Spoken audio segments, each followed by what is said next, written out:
Hello दोस्तों, स्वागत है आपका अपने यूट्यूब चैनल अनसुनी कहानियों में।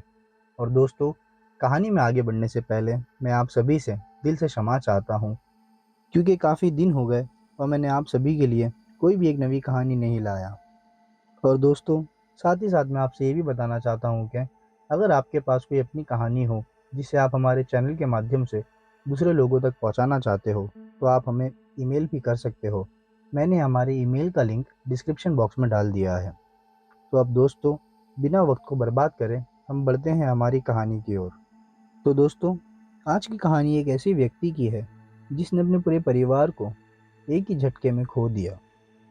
तो दोस्तों, कहानी की शुरुआत कुछ ऐसी है। एक व्यक्ति जिसका नाम प्रेम था, वो बहुत ही खुशहाल जिंदगी जीता था। उसके पास रहने के लिए अपना घर था, खुद का एक बहुत बड़ा बिजनेस था, और उसके परिवार में कुल मिला के 4 लोग थे। वो, उसकी पत्नी और उसकी एक बेटी और एक बेटा। वो अपने परिवार से बहुत ज़्यादा प्रेम करता था, और ख़ास तौर पे अपनी बेटी से वो बहुत ज़्यादा प्रेम करता था, जो कि वो बेटी लगभग 15 या 16 साल की होगी। और उसके बाद उसका एक बेटा था जिसकी उम्र लगभग 10 से 12 साल थी। तो दोस्तों, कहानी ये कुछ ऐसी है। अप्रैल का महीना चल रहा था, और अप्रैल के महीने में ज़्यादातर लोगों की छुट्टियां होती है। मेरे कहने का मतलब है, स्कूल के बच्चों की छुट्टियां होती है। तो दोस्तों, अप्रैल का महीना चल रहा था, और प्रेम की जो बड़ी बेटी थी जिसका नाम स्नेहा था, उसका बर्थडे भी अप्रैल के ही महीने में आता है। स्नेहा और उसके छोटे भाई की छुट्टियां हो चुकी थी। तो स्नेहा ने अपने पिताजी से कहा, पिताजी, क्यों ना मेरा ये बर्थडे इस बार हम हमारे फार्म हाउस पे मनाएं। उसके पिता ने भी बेटी के प्रेम में आके ज़रा भी नहीं सोचा, और कहा, क्यों नहीं बेटा, हमारा ही तो फार्म हाउस है, हम तुम्हारा बर्थडे वहीं मनाएंगे, और जैसा तुम कह रही हो बिल्कुल वैसा ही होगा। प्रेम ने अपनी बेटी को हाँ तो कह दिया, लेकिन प्रेम को इस बात का बिल्कुल भी अंदाज़ा नहीं था कि ये बर्थडे उसकी बेटी का आखिरी बर्थडे हो सकता है। अब प्रेम ने तो अपनी बेटी को वादा कर दिया, और अपने वादे के अनुसार उसने अपनी बीवी से कहा कि सुनो, आने वाले वीक में हम हमारी बेटी के बर्थडे से पहले हमारे फार्म हाउस के लिए निकल जाएंगे। तुम आने वाले वीक के लिए सारी पैकिंग कर लेना, जब तक कि मैं मेरी ऑफिस का काम जल्द से जल्द ख़त्म करने की कोशिश करता हूँ, और उसके बाद हम तुरंत ही यहाँ से निकल जाएंगे। प्रेम वैसे रहने के लिए मुंबई में रहता था, और उसका फार्म हाउस उसके घर से लगभग 7 से 8 घंटे दूर यानी महाबलेश्वर में था। और अब एक हफ्ता बीत चुका था, और प्रेम को ये बात अच्छे से याद थी कि उसने अपनी प्यारी सी बेटी को ये वादा किया है कि उसका बर्थडे उसके फार्म हाउस पे ही सेलिब्रेट करेगा। ठीक उस वादे को पूरा करते हुए प्रेम ने अपनी गाड़ी निकाली, अपने बेबी और अपने प्यारे प्यारे बच्चों को बिठाया, और अपनी गाड़ी को फार्म हाउस की तरफ मोड़ लिया। और अब इन लोगों का सफ़र बहुत ही खूबसूरत चल रहा था। और इन लोगों का सफ़र इतना खूबसूरत सिर्फ इसलिए चल रहा था क्योंकि ये लोग रास्ते भर सिर्फ मस्तियां ही करते जा रहे थे। कभी बहुत तेज म्यूजिक चला देते, तो कभी बहुत धीमी आवाज़ में म्यूजिक चलाते, कभी नए गाने सुनते, तो कभी जूने गाने सुनते। और जब इन गानों से दिल भर जाता, तो प्रेम की जो बेटी जिसका नाम स्नेहा, वो अपनी माँ को पीछे बैठ करके सताती, तो कभी प्रेम का जो बेटा, वो अपनी माँ को कभी पीछे से सताता, तो कभी प्रेम इन दोनों तीनों को सताता। ये तीनों चारों लोग काफी हंसी मजाक करते हुए अपना सफर काट रहे थे, पर प्रेम को और उसके परिवार को इस बात का बिल्कुल भी अंदाजा नहीं था कि आने वाले वक्त में प्रेम का पूरा परिवार खत्म होने वाला है। अब प्रेम और उसका परिवार उसके फार्म हाउस से लगभग 1-2 घंटे की दूरी पे ही थे। अब जब ये लोग 1-2 घंटे की दूरी पे ही थे, इसके चलते प्रेम की बेटी जिसका नाम स्नेहा था, वो अपने पिता से ये कहती है कि पिताजी, मुझे बहुत ज़्यादा भूख लग रही है, क्यों ना हम कहीं रुक कर कुछ खा लें। स्नेहा की ये बात सुनते ही प्रेम की बीवी यानी स्नेहा की माँ स्नेहा से कहती है कि अभी यहाँ पे रुक कर कुछ खाने की कोई ज़रूरत नहीं है, बस हम थोड़ी ही दूर है, जब हम अपने फार्म पर पहुँच जाएंगे तब मैं वहाँ पे तुम्हें कुछ बना के दे दूंगी, वहीं खा लेना। अब यहाँ पे रुकने की कोई ज़रूरत नहीं है। जैसे ही स्नेहा की माँ ने स्नेहा को मना किया, वैसे ही स्नेहा का मन बहुत ज़्यादा उदास हो गया। स्नेहा को ये बहुत बुरा लगा कि उसकी मम्मी ने उसे कहीं रुक कर कुछ खाने का मौका नहीं दिया। लेकिन ये बात प्रेम अच्छे से समझ चुका था कि मेरी बेटी का मन बहुत ज़्यादा उदास हो गया है। प्रेम ने अपनी बेटी का उतरा हुआ चेहरा देखा, और अपनी बेटी से कहने लगा कि बेटा, टेंशन मत लो और अपना मन मत छोटा करो। मैं आने वाले रेस्टोरेंट पे ज़रूर रुकूंगा और वहाँ पे तुम्हें जो भी खाना पीना हो तुम दिल खोल के ऑर्डर करना। और रही बात तुम्हारी माँ की, उसे तो मैं ही देख लूँगा। ये बात जैसी ही प्रेम ने कही वैसी ही प्रेम की बीवी कहती है कि बस तुमने ही लाड़ प्यार में बिगाड़ रखा है बच्चों को। प्रेम अपनी बीवी की कही हुई बात को अनसुना करता है और रेस्टोरेंट की तरफ अपनी गाड़ी बढ़ाता है। लेकिन प्रेम को इस बात का ज़रा भी अंदाज़ा नहीं था कि उसकी बीवी जो कह रही थी वो अगर मान लेते तो उसके साथ ये नहीं होता जो उसके साथ हो गया। जैसे ही प्रेम और उसका परिवार रेस्टोरेंट पे पहुंचा, वो लोग उतर कर पहले तो वॉशरूम गए। वॉशरूम से आने के बाद वो लोग टेबल पे बैठकर अपना अपना ऑर्डर देने लगे। लेकिन जब प्रेम वॉशरूम की तरफ जा रहा था, उसकी टक्कर अचानक एक आदमी से हो गई और उस आदमी का फ़ोन ज़मीन पे गिर गया। प्रेम ने उस आदमी का गिरा हुआ फ़ोन उठाकर उसके हाथ में दिया और उससे दिल से माफ़ी मांगी और उसे कहने लगा कि भाई साहब, आप अपना फ़ोन एक बार देख लीजिए, कहीं ये टूट तो नहीं गया मेरे वजह से। अगर टूट गया हो तो मैं आपको नया फ़ोन दिला दूंगा। उस आदमी ने अपने फ़ोन की तरफ देखा और कहा, नहीं नहीं भाई साहब, कुछ नहीं हुआ, आप जाइए। प्रेम ने भी उसको मुस्कुराते हुए देखा और वॉशरूम की तरफ बढ़ चला। फिर वॉशरूम से आने के बाद, जैसा मैंने आपसे पहले कहा, वो लोग अपने टेबल पे बैठे और ऑर्डर देने लगे। उस टेबल पे लगभग 5 से 6 कुर्सियां थी और प्रेम और उसके परिवार के लोगों को मिला के वो लोग सिर्फ 4 ही थे। और वो जो आदमी था जिससे प्रेम की टक्कर हुई थी, वो अकेला ही था। उसने देखा प्रेम की तरफ 2 कुर्सियां खाली पड़ी हैं और पूरे रेस्टोरेंट में सारी कुर्सियां भरी हुई थी। अब वो व्यक्ति प्रेम की तरफ जो 2 कुर्सियां खाली पड़ी थी उसे देखते हुए प्रेम की तरफ आता है और प्रेम से कहता है, क्या मैं आप लोगों को ज्वाइन कर सकता हूँ? प्रेम उस व्यक्ति की तरफ देखता है और आजू बाजू टेबल पे देखता है। प्रेम को ये बात साफ साफ समझ में आ जाती है, बाजू में सारी कुर्सियां भरी पड़ी है, इसके लिए शायद ये बंदा हमें ज्वाइन करने के लिए कह रहा है। और प्रेम को एक ऐसा भी लग रहा था कि अभी मेरे वजह से इसका फ़ोन टूटते टूटते बचा है, क्यों ना मैं मेरे तरफ से एक माफ़ी का इजहार करते हुए इसे यहाँ पे बैठने दूँ। प्रेम ने भी मुस्कुराते हुए उसे कहा, हाँ हाँ भाई साहब, क्यों नहीं, आप प्लीज़ हमारे साथ बैठ जाइए। लेकिन प्रेम को और उसके परिवार को ये बिल्कुल भी नहीं पता था कि उसकी सबसे बड़ी भूल यही थी कि उसने उस व्यक्ति को वहाँ पे बैठने का मौका दिया।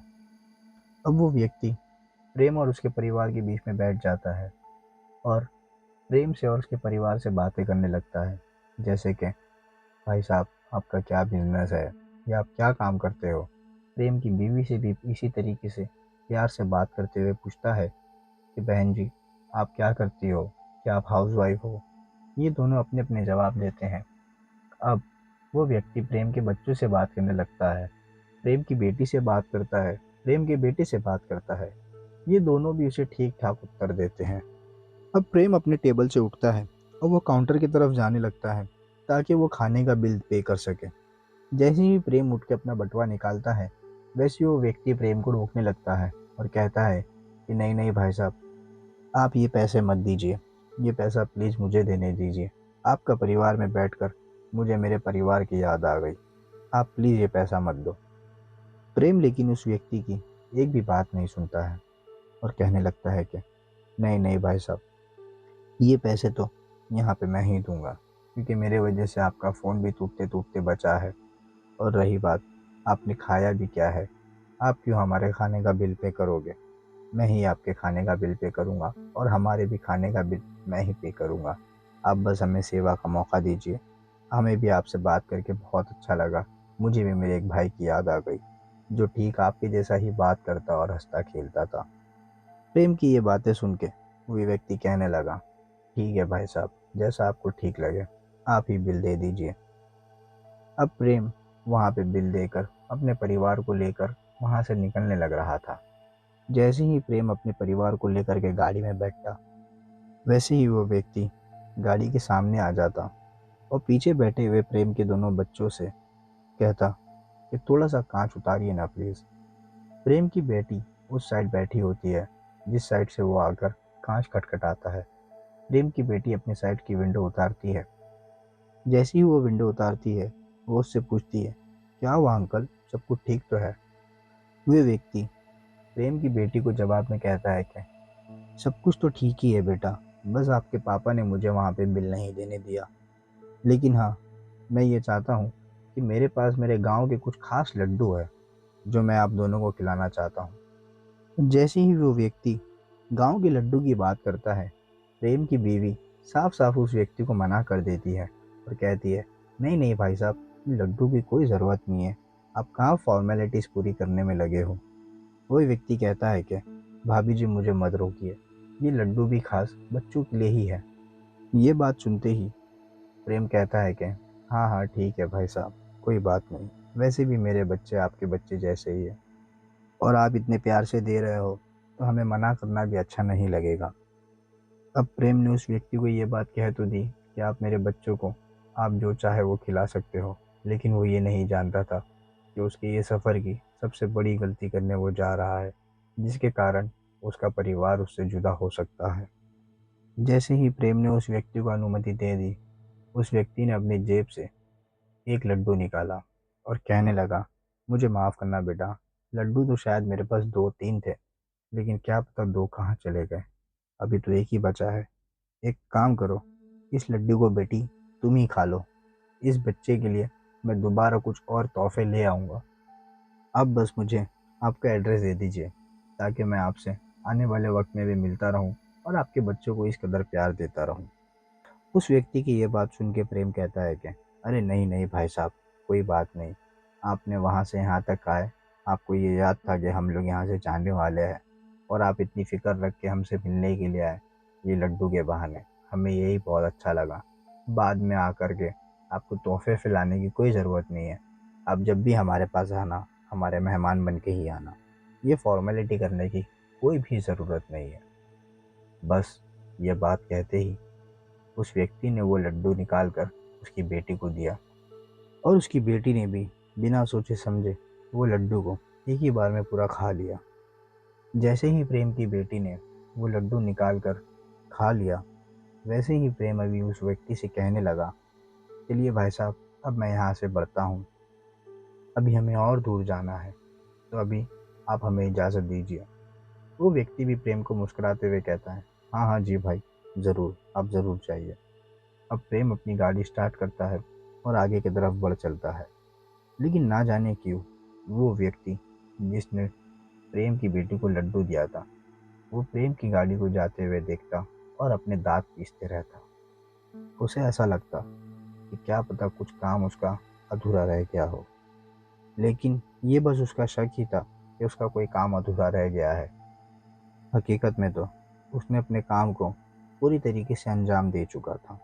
अब देखते ही देखते प्रेम और उसके परिवार वाले अपने फार्म हाउस पे पहुंच जाते हैं और जैसे ही ये लोग फार्म हाउस पहुंचते हैं, वैसे ही ये लोग ना चेंज करते हैं ना कुछ खाते हैं। ये लोग सीधा स्विमिंग पूल में जाकर कूदी मार देते हैं और प्रेम अपने परिवार वालों के साथ स्विमिंग पूल में ज़ोर शोर से बस मस्तियाँ करना चालू कर देता है। अब प्रेम और उसके परिवार वाले स्विमिंग पूल में मस्तियाँ कर ही रहे थे कि प्रेम की बीवी अचानक से कहती है, मुझे कुछ ठीक नहीं लग रहा है, मैं जाती हूँ चेंज करने, आप लोग जब तक एंजॉय करो। और प्रेम की बीवी अपने कमरे में जाकर चेंज करती है। चेंज करने के बाद वो अपने बालों को सुखाने के लिए अपनी खिड़की पे आती है और अपने फार्म हाउस के बाहर की तरफ देखते हुए अपने बालों को सुखाती है। लेकिन अचानक उसकी नज़र उस व्यक्ति पे पड़ती है जो व्यक्ति उन्हें रेस्टोरेंट में मिला था। वो ये देख के थोड़ा सा चौंक जाती है। उसे ये लगता है कि यह आदमी हमारा पीछा तो नहीं कर रहा।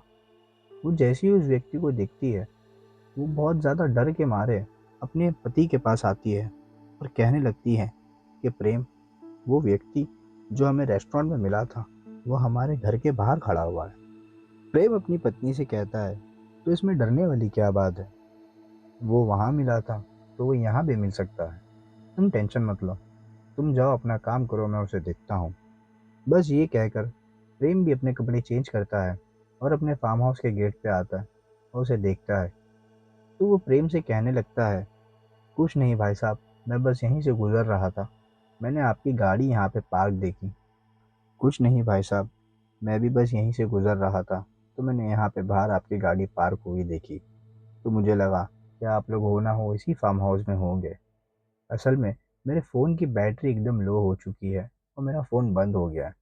तो मैं बस आपको देख कर के यही सोच रहा था कि क्यों ना मैं मेरा फ़ोन चार्ज आपके इधर कर लूँ, उसके बाद मैं निकल जाऊँगा। इसी बहाने हमें एक-एक चाय पीने का मौका मिल जाएगा। प्रेम उसकी ये बात सुन के कहता है कि हाँ, हाँ, क्यों नहीं भाई साहब, आ जाइए, अपना ही घर समझिए। प्रेम को लेकिन बिल्कुल भी अंदाज़ा नहीं रहता कि वो ये छोटी-छोटी गलतियाँ करके अपना ही घर पूरी तरीके से बर्बाद कर रहा है। प्रेम तो उस व्यक्ति को काफ़ी भाईचारे की नज़र से देख रहा था, लेकिन प्रेम की बीवी को उसके ऊपर शक होना शुरू हो चुका था। अब प्रेम की बेटी और बेटा उसी स्विमिंग पूल में अब तक नहा रहे थे। प्रेम की बीवी दोनों बच्चों को जाकर पुकारती है और कहती है कि चलो अभी यहाँ से निकलो, रात होने को आई है, ज़्यादा स्विमिंग पूल में नहाओ मत वरना बीमार हो जाओगे।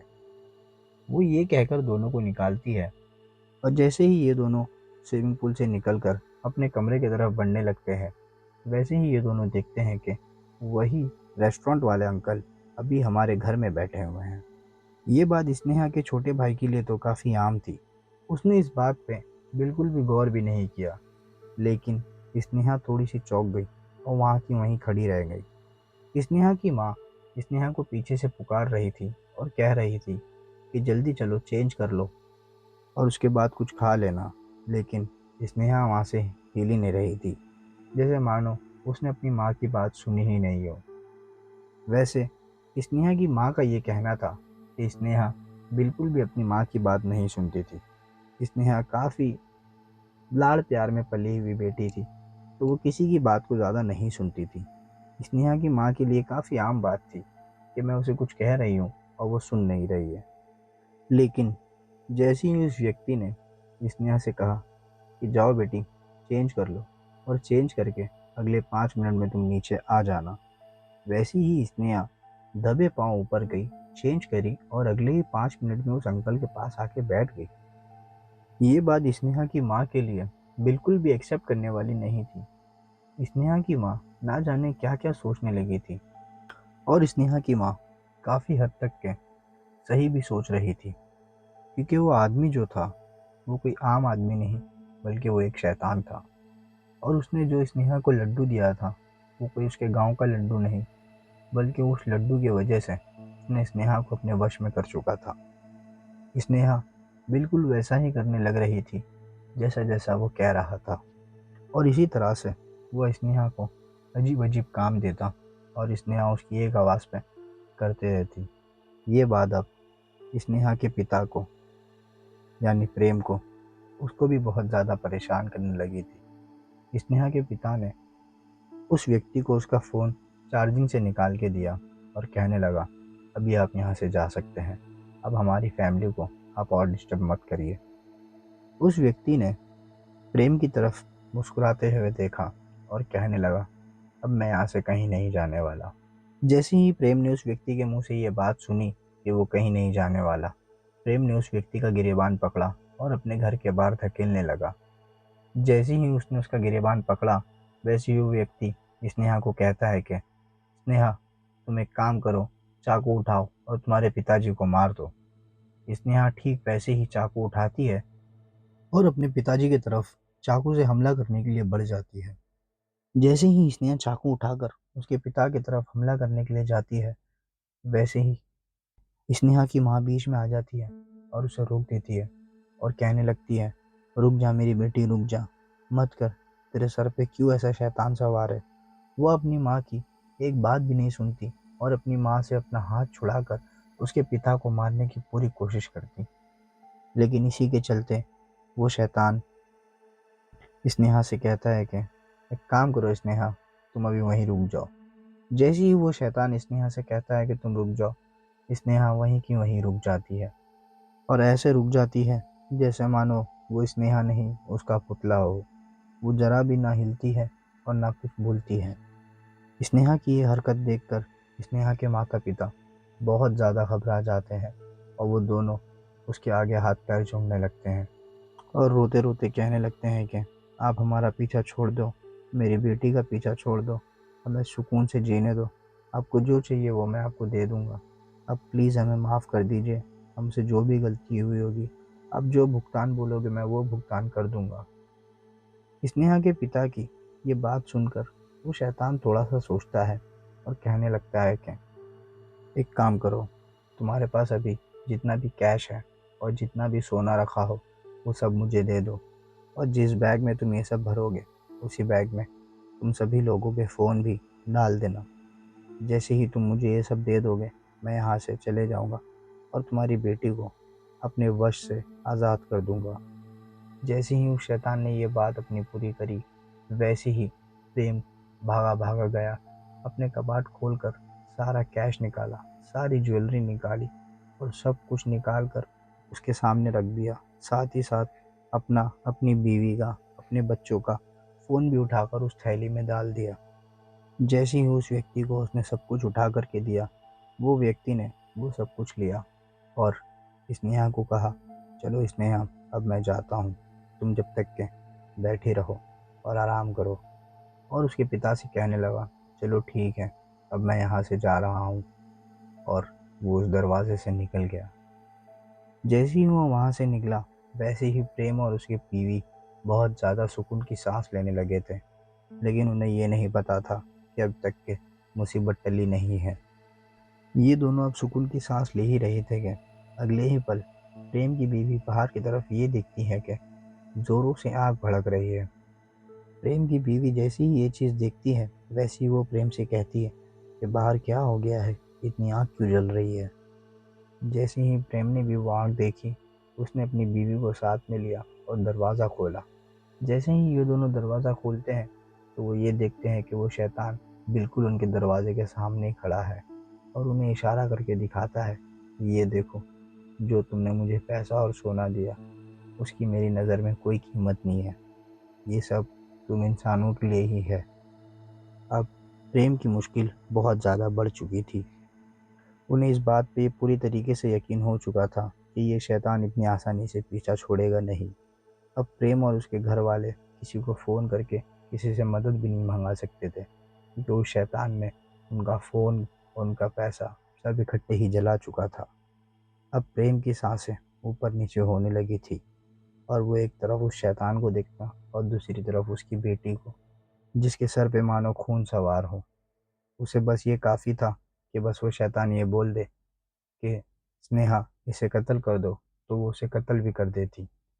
अब ये बात प्रेम और उसकी बीवी को बहुत ज़्यादा परेशान कर रही थी। वो लोग ना खा पा रहे थे, ना सो पा रहे थे और ना ही कहीं सुकून से बैठ पा रहे थे।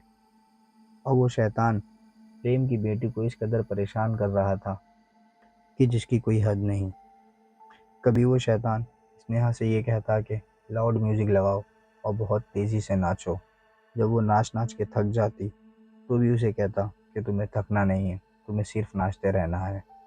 जब उसका मन स्नेहा का नाच देख-देख कर भर जाता, तो वो स्नेहा से कहता कि चलो अब एक काम करो, मेरे पैर दबा दो। अब वो उसके पैर दबाने लग जाती। जब उसका पैर दबा के भी मन भर जाता, तो उसे ऐसे उल्टे-सीधे काम देता। कभी बोलता कि एक काम करो, किचन से जाओ चाय पत्ती ले आओ और उसे ऐसे ही कच्चा खा जाओ। अब स्नेहा बस उसकी हुक्म की गुलाम बनी हुई थी। जो वो कहता, वो करते जाती। ये सारी चीज़ें देखकर स्नेहा के माता-पिता बहुत ज़्यादा घबरा गए। अब उन्होंने सोचा, इसका कुछ ना कुछ तो इलाज करना ही पड़ेगा। बस यही सोचकर स्नेहा के पिता यानी प्रेम का सब्र का बाँध टूट गया। उसने किचन से एक चाकू उठाई और सीधा उस शैतान पे हमला कर दिया और उसको मारने की कोशिश करने लगा। वो था तो एक शैतान, लेकिन वो सिर्फ दिमाग से ही शैतान लग रहा था, क्योंकि उसका शरीर पूरी तरीके से इंसानों जैसा ही काम कर रहा था। या तो वो पहले से किसी के शरीर में घुसकर उस शरीर पे कब्जा करके इन लोगों के सामने आया हो। अब प्रेम उस शैतान से दोनों हाथ पैरों से बहुत तेज़ी से लड़ रहा था।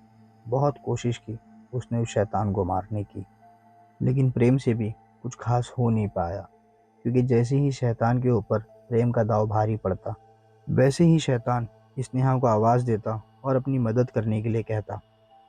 शैतान की आवाज़ सुनते ही स्नेहा दौड़ी चली जाती और उसके पिता को ही मारने की कोशिश करती। स्नेहा का पिता स्नेहा की यह हालत देखकर उसे माफ़ कर देता। उसे ये बात पूरी तरीके से मालूम थी कि अगर मैं स्नेहा को कुछ चोट पहुंचाऊंगा तो मेरी बेटी मुझसे हमेशा के लिए दूर हो जाएगी। नहीं तो प्रेम के लिए भी कोई मुश्किल की बात नहीं थी। वो शैतान और स्नेहा दोनों पे अकेला ही भारी पड़ जाता। लेकिन जैसे तैसे शैतान ने अपनी गर्दन प्रेम के पंजे से निकाल ही ली। और जैसे ही शैतान प्रेम से आज़ाद हुआ, उसने स्नेहा से कह दिया, स्नेहा, अब तो तुम्हारे माता पिता ने हद ही कर दी। इन्होंने मेरा सुकून खराब करा है। तुम एक काम करो, तुम्हारे छोटे भाई को पकड़ो और उसे ऊपर छत पर ले जाओ और वहाँ से फेंक के मार डालो। स्नेहा शैतान की यह बात सुनकर दौड़ी चली अपने भाई की तरफ। प्रेम और उसकी बीवी बहुत ज़्यादा कोशिश कर रहे थे कि कैसे भी करके वो अपने छोटे बेटे को स्नेहा से बचा ले, लेकिन उन लोगों के सारे दांव फेल हो रहे थे। आखिरकार स्नेहा की माँ उस शैतान के पैरों में गिर गई और कहने लगी, तुमने क्या पता ऐसा क्या कर दी हो जो मेरी बेटी के सर पे खून सवार है और वह अब हम दोनों से संभाले नहीं संभल रही है। मुझ पे एहसान करो, कैसे भी करके मेरे बेटे की जान बख्श दो। तुम जो चाहोगे मैं वो तुम्हें वो दे दूंगी, तुम जो बोलोगे मैं वो करूंगी। शैतान ने स्नेहा की माँ की एक भी बात नहीं सुनी और कहने लगा, जो मैं चाहता हूँ वो तो मैं लेके ही जाऊंगा, लेकिन ये जो मैं कर रहा हूँ ये तुम्हारे किए की सज़ा तुम्हें देना बहुत ज़रूरी है। और जैसा शैतान ने स्नेहा को कहा था, स्नेहा ने ठीक वैसे ही अपने भाई को पकड़ा और पकड़कर फार्म हाउस के छत पे ले गई और वहां से नीचे फेंक दिया। जैसे ही उसका छोटा भाई नीचे गिरता है, वैसे ही वो अपनी सांसें छोड़ देता है। ये बात देखकर दोनों माता पिता बहुत ज़्यादा तकलीफ में आ जाते हैं और वो दोनों अपने बेटे को गले से लगाकर रोने लगते हैं। अब प्रेम उस शैतान से रोते हुए कहता है कि हमने ऐसा क्या किया था जो तुमने हमारी ज़िंदगी इस कदर ख़राब कर दी, हमारे छोटे से बच्चे को मार डाला। तुम बताओ तुम्हें क्या चाहिए? मेरे बच्चे की ज़िंदगी मुझे लौटा दो। तुम जो बोलोगे वो मैं करूँगा।